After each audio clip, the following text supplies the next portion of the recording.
आज हम लोगों ने दिल्ली की कैबिनेट में Delhi board of school education के गठन की अप्रूवल दे दी है। दिल्ली में अलग से अब एक Delhi board of school education बनाया जाएगा। नमस्कार दर्शकों, आपका स्वागत है आपके अपने चैनल जागरूक दिल्ली में। नमस्कार।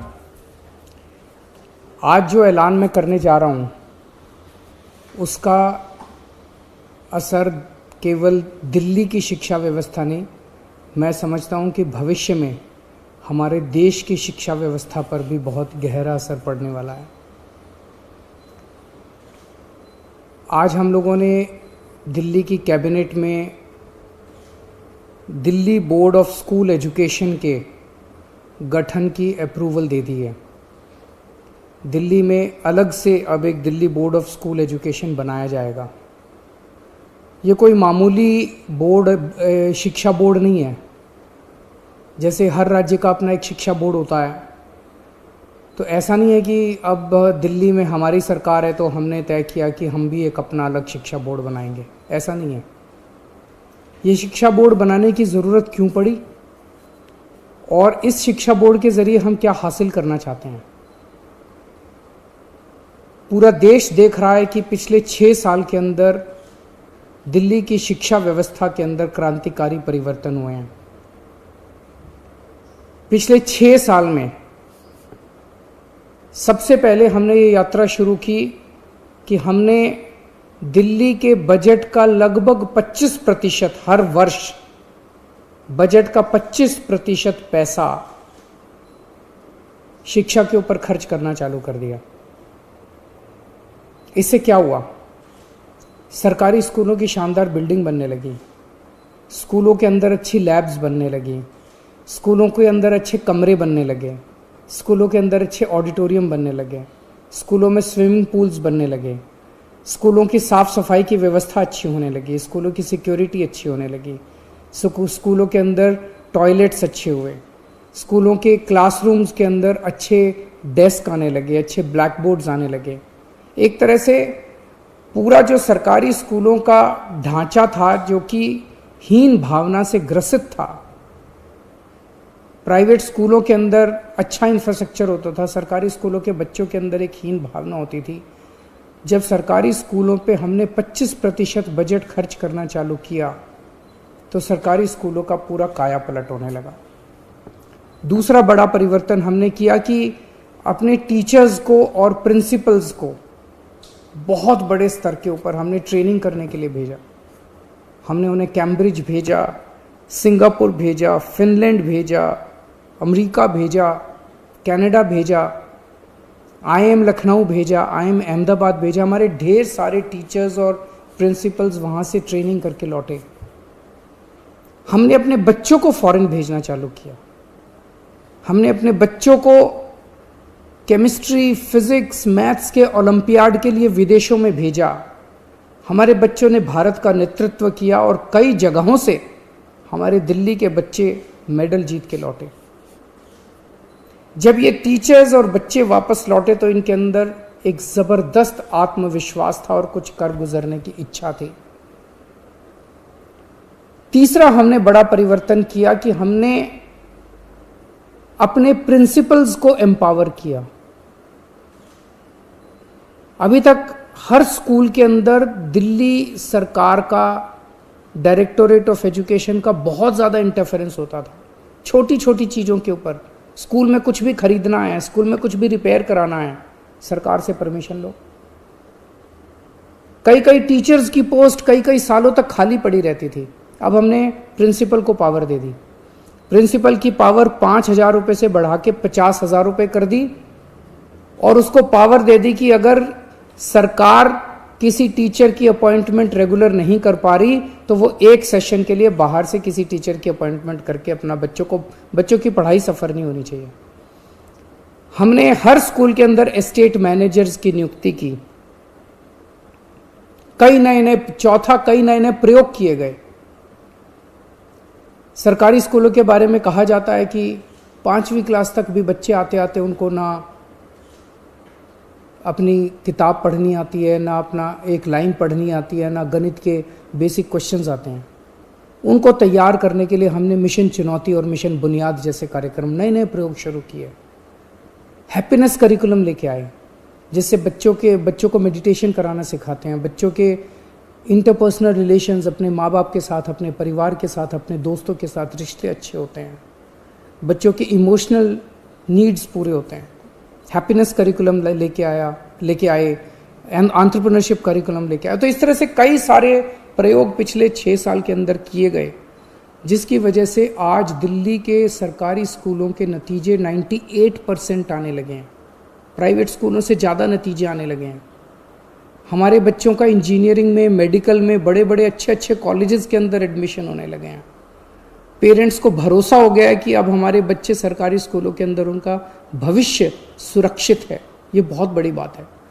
जो पेरेंट्स पहले सरकारी स्कूलों में अपने बच्चों को भेजना नहीं चाहते थे, आज वो पेरेंट्स अपने बच्चों को सरकारी स्कूलों में जब भेजते हैं तो उनको भरोसा होता है कि उनके बच्चों का भविष्य सुरक्षित है।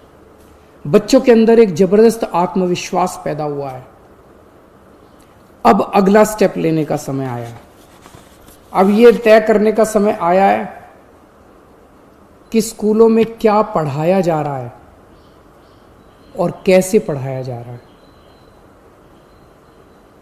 हम शिक्षा क्यों देते हैं अपने बच्चों को? हम शिक्षा देते हैं 3 कारणों से, और अब वो तीनों लक्ष्य, ये जो Delhi board of school education बनाया जा रहा है, ये 3 लक्ष्य पूरे करेगा। पहला लक्ष्य, हमें ऐसे बच्चे तैयार करने हैं जो कट्टर देशभक्त हों, जो अपने देश के लिए मर मिटने का जज्बा रखते हों। हमारे बच्चे हमारे देश का भविष्य हैं। हमें ऐसे बच्चे तैयार करने हैं जो आने वाले समय में हर क्षेत्र के अंदर इस देश की जिम्मेदारी अपने कंधों पे उठाने के लिए तैयार हों।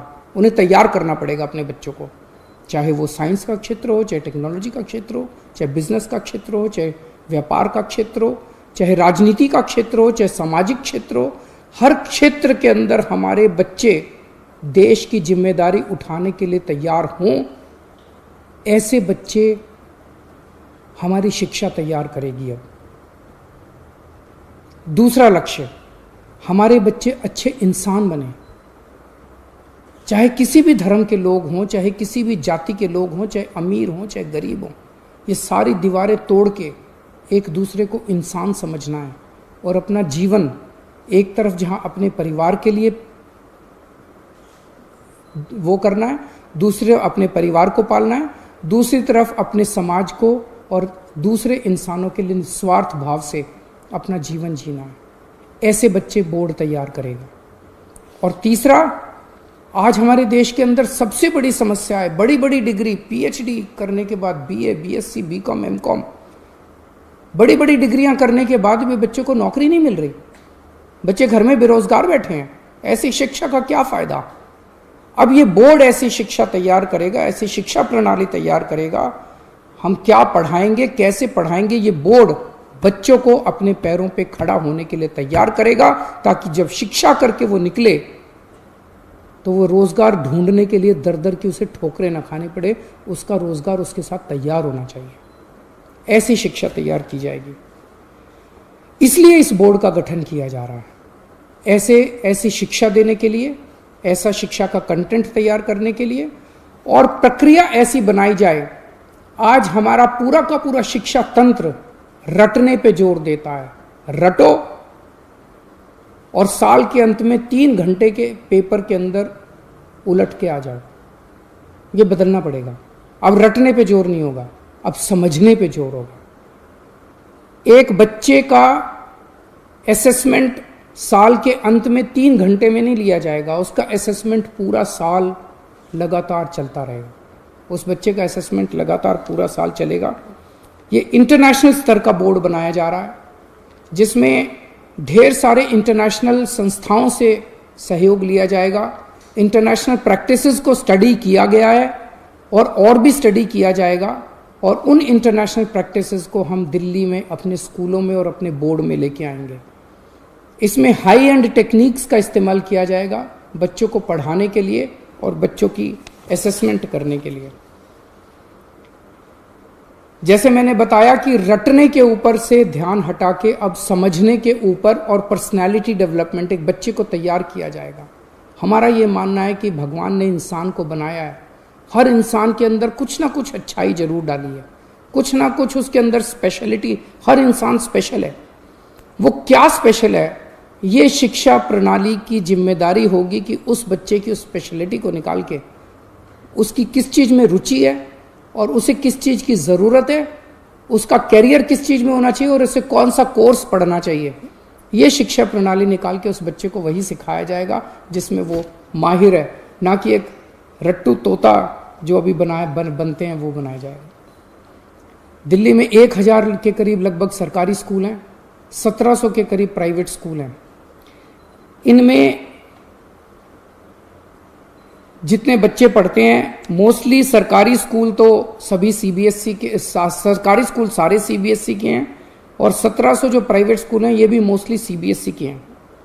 इस वर्ष 21-22 एकेडमिक ईयर में 20 से 25 सरकारी स्कूलों को हम एक साथ सारे स्कूलों को इस बोर्ड में नहीं लेके आएंगे। इस साल सबसे पहले साल में 20 से 25 सरकारी स्कूलों को इस बोर्ड में शामिल किया जाएगा। उन्हें सीबीएसई से उनकी एफिलिएशन हटा के इस बोर्ड की एफिलिएशन दिलाई जाएगी। ये कौन से स्कूल होंगे इसका चयन हम वहाँ के प्रिंसिपल्स, टीचर्स, पेरेंट्स के साथ मिलकर करेंगे और हमें उम्मीद है कि 4 से 5 साल के अंदर वॉलंटैरिली सारे सरकारी स्कूल और सारे प्राइवेट स्कूल जो हैं वो इस बोर्ड में शामिल हो जाएंगे। इसकी एक गवर्निंग बॉडी होगी जिसकी अध्यक्षता एजुकेशन मिनिस्टर करेंगे। इसकी एक एग्जीक्यूटिव बॉडी होगी डे टू डे काम के लिए जिसकी अध्यक्षता एक सीईओ करेंगे। गवर्निंग बॉडी में, एग्जीक्यूटिव बॉडी में एक्सपर्ट्स होंगे, ढेर सारे इंडस्ट्री के भी होंगे, एजुकेशन के भी होंगे, प्राइवेट के, सरकारी स्कूलों के प्रिंसिपल्स होंगे, ब्यूरोक्रेट्स होंगे। और आज इस निर्णय से मैं व्यक्तिगत तौर पे बहुत ज़्यादा खुश हूँ, उत्साहित हूँ। मुझे हमेशा ये लगता था, पहले राजनीति में आने के पहले हम लोग एनजीओ में काम किया करते थे, समाज सेवा का काम किया करते थे और हमें ये लगता था कि हमारी शिक्षा प्रणाली काफ़ी ज़्यादा दूषित है जिसकी वजह से देश की कई सारी समस्याएं, अगर शिक्षा को ठीक किया जाए तो देश की कई समस्याओं का समाधान निकल सकता है। पिछले 6 साल की हमारी यात्रा काफ़ी अच्छी रही और मैं समझता हूँ कि अब ये जो अगला चरण है जिसमें इस बोर्ड का गठन किया जा रहा है, इसके ज़रिए शिक्षा के क्षेत्र में मूलचूल परिवर्तन होगा और हमारे जो बच्चे शिक्षित होकर निकलेंगे वो एक तरफ देश की बागडोर संभालने के लिए तैयार होंगे और दूसरी तरफ अपने परिवार को का पालन पोषण करने के लिए भी तैयार होंगे, अच्छे इंसान बनेंगे। बहुत बहुत शुक्रिया।